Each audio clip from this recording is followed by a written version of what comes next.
天啊，这蓝还得香！虽然被砍了一刀之后，依然还是那么强。目前这个版本，蓝还是继续荣登班位之首，不然根本没法玩啊！脆皮看到这个蓝过来，就像看到恶魔一样，一套连招下来根本活不下来，而且蓝的 CD 还好得非常快，支援能力很强。最喜欢往人堆里面扎，人越多，蓝就越兴奋，而且那伤害还不是开玩笑的。脆皮基本都还没反应过来，血条就消失了，这就是蓝的可怕之处。我最近玩巅峰赛，基本把都进来，哪怕是队友想玩都可能被禁。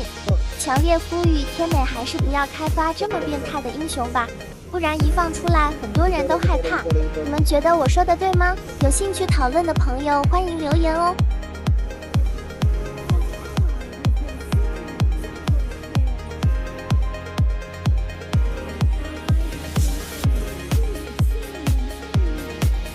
一波了，你的